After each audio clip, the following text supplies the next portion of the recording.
Smoking tobacco is the leading preventable cause of death in the U.S. Every year 480,000 Americans die from smoking, plus almost 42,000 die from secondhand smoke, and millions more are living with a smoking-related illness.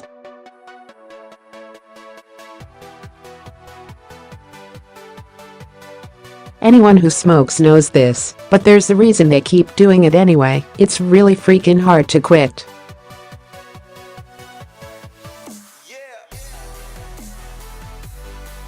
The CDC estimates that in 2012, more than 4 out of 10, 42.7%, of all adult smokers made an attempt to quit.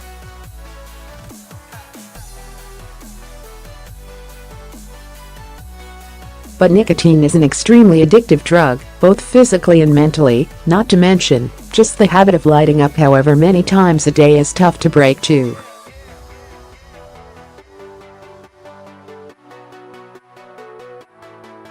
About 75% go back to smoking. Geoff Michaelson, Ph.D., a clinical psychologist in Vienna, Virginia, who specializes in smoking cessation, tells Self.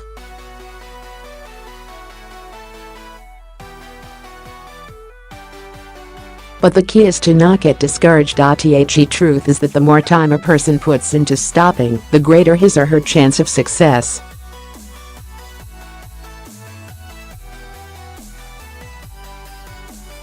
For those who keep at it, that 75% rebound rate drops. The adds.Arecent study came out concluding that quitting cold turkey, instead of weaning yourself off gradually, may be the most effective way to quit.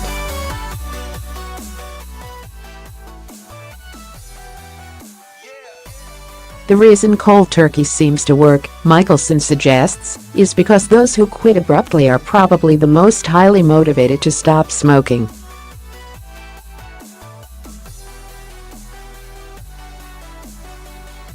They don't want to become ill, they're sick and tired of the problems associated with smoking, or perhaps they've tried many other methods, and for some people it's the last thing to try, he says.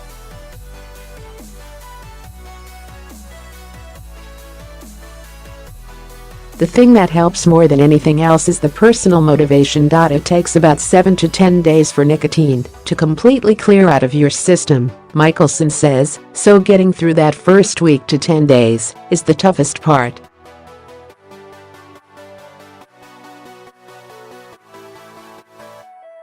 Then the chemical addiction is done, but the psychological need remains. Here, Michaelson lays out some helpful ways to push through the urge to light up and finally reach your goal of becoming an ex-smoker.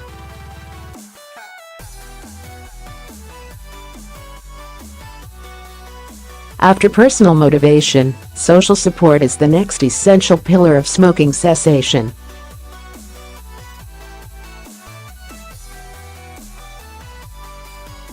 Tell a whole bunch of folks this is what you're going to do, Michaelson suggests, and get them on board to encourage you and support your decision to kick the habit.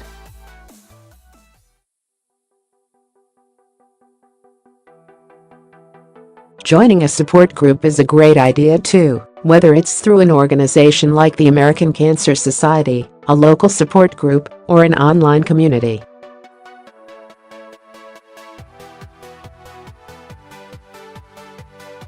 All that support makes a difference. Smoking is a stress reliever for many. There's no question that cigarettes do make people feel better, they have a stimulant in them, Michaelson says.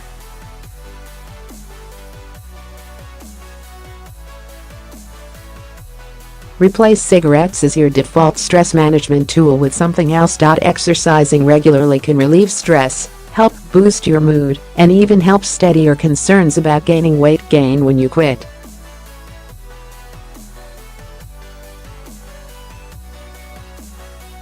Taking up meditation can help, too. You can even try one of these great apps to help you get started.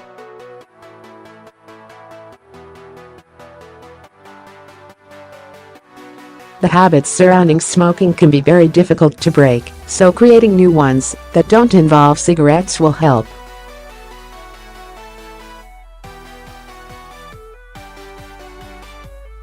Smoking messes with your teeth and gums, so getting them cleaned or even whitened is excellent positive reinforcement.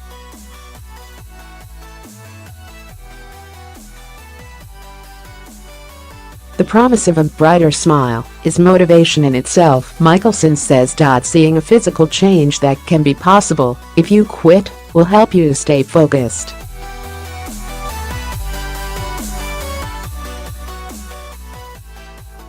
This is an old trick, but so easy to do. If you're a smoker, you know that just having something in your mouth becomes a habit.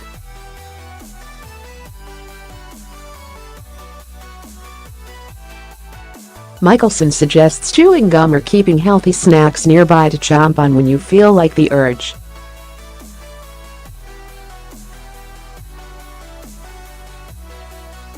The American Cancer Society also suggests cinnamon sticks, celery, toothpicks, or even straws to keep your mouth busy.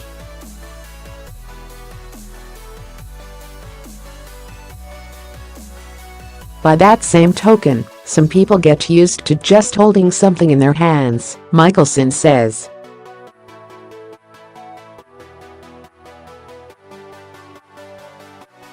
Find something else that you can hold, like a pen or a coin, to occupy that empty space.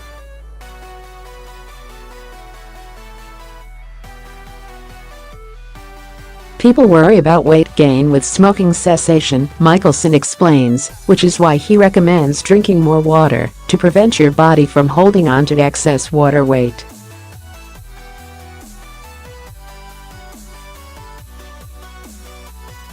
As counterintuitive as it sounds, drinking more will tell your body it's okay to flush fluid out instead of holding onto it in anticipation of dehydration.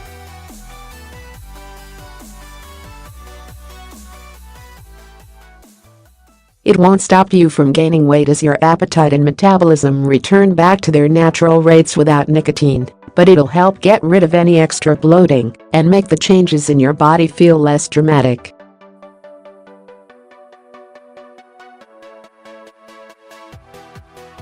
Plus, drinking water is generally good for you, so you'll feel better overall. It's also good to opt for water over caffeine and alcohol, which are commonly associated with smoking and may bring back stronger cravings.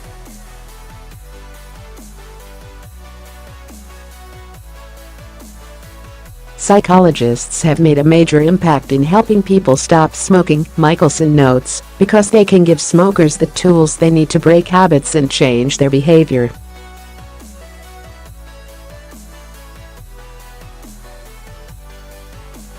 A mental health professional can teach you mental tricks and patterns of thinking that'll keep your eyes on the prize and help you stay motivated, plus stress management and relaxation techniques that you may not have thought of on your own.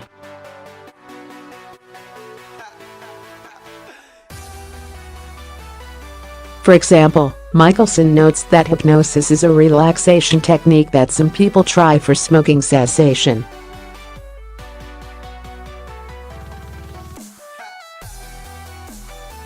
Its success depends on the patient's hypnotizable ability, he notes, but it can help people manage the stress of stopping and can also enhance their motivation.